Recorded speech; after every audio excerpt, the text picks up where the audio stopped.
కేఎస్ఈజెడ్ రైతుల భూములకు నిలిచిపోయిన రిజిస్ట్రేషన్ ప్రక్రియను కూటమి ప్రభుత్వం ద్వారా ప్రారంభించిన రైతు బాంధవుడు రాష్ట్ర ఉప ముఖ్యమంత్రి పిఠాపురం ఎమ్మెల్యే కొణిదెల పవన్ కళ్యాణాన్ని కాకినాడ ఎంపీ తంగెళ్ల ఉదయ్ శ్రీనివాస్ పిఠాపురం మాజీ ఎమ్మెల్యే పెండెం దొరబాబు కొనియాడారు. కేఎస్ఈజెడ్ లో రైతుల భూములకు రిజిస్ట్రేషన్ ప్రక్రియను తిరిగి ప్రారంభమవడానికి కృషి చేసిన రాష్ట్ర ఉప ముఖ్యమంత్రి పిఠాపురం ఎమ్మెల్యే కొణిదెల పవన్ కళ్యాణ్ కు కేఎస్ఈజెడ్ రైతులు మాజీ ఎమ్మెల్యే పెండెం దొరబాబు ఆధ్వర్యంలో కొత్తపల్లి మండలం కోన్పాపేటలో నిర్వహించిన కృతజ్ఞత కార్యక్రమానికి ముఖ్య అతిథులుగా Kakinada MP Tangella Uday Srinivas, DCCB chairman, Janasena party Kakinada జిల్లా అధ్యక్షుడు తుమ్మల రామస్వామి హాజరయ్యారు. ముందుగా రైతుల వారికి ఘన స్వాగతం పలికారు.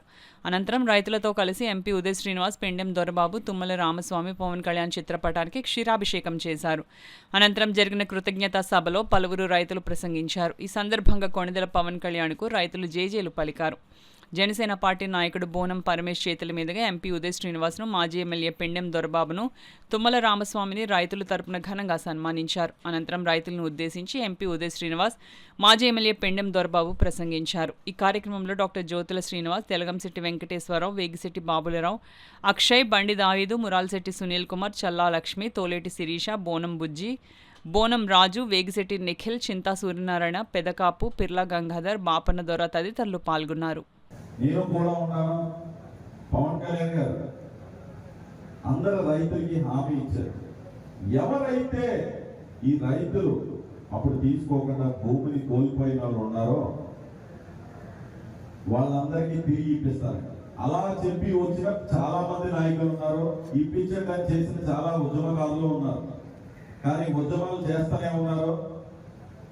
రైతులకి ఎవరికి భూములు ఎవరికి వెనక్కి రాలేదు.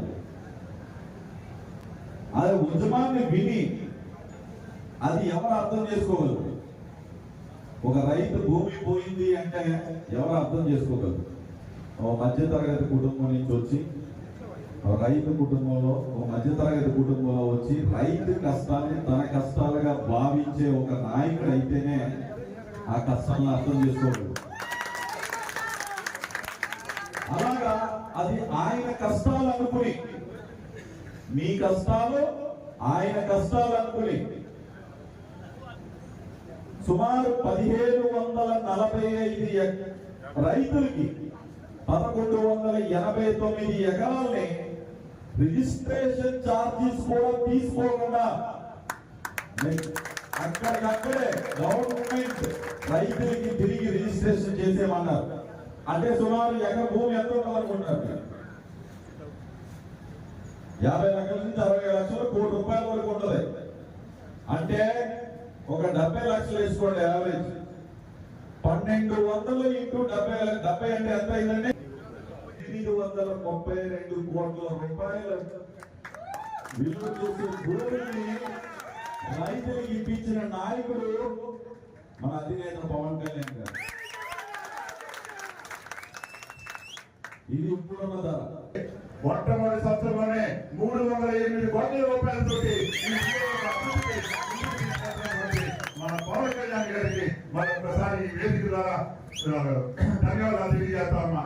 అలాగే ఎప్పటి నుంచో కూడా మన తీర ప్రాంతం కోనపాపేట కానీ, మాయపట్నం కానీ, సుబ్బంపేట కానీ, ఉప్పాడ కానీ, ఈ తీర ప్రాంతం అంతా కూడా ఎప్పుడు వరదలు వచ్చినా, ఎప్పుడు తుఫాను వచ్చినా మనకి వందలాది ఇల్లు సముద్రంలో కొట్టుకుపోయే పరిస్థితి మనం చూస్తా ఉన్నాం.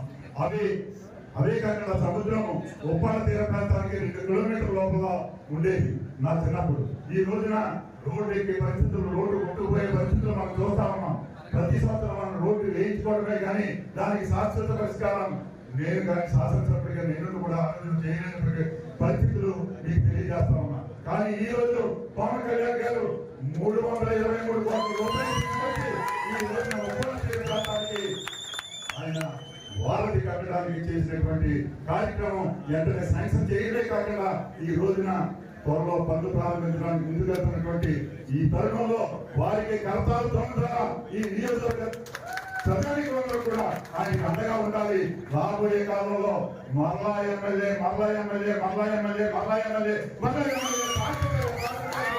ఈ నియోజకవర్గంలో పవన్ కళ్యాణ్ గారు ఉండాలి.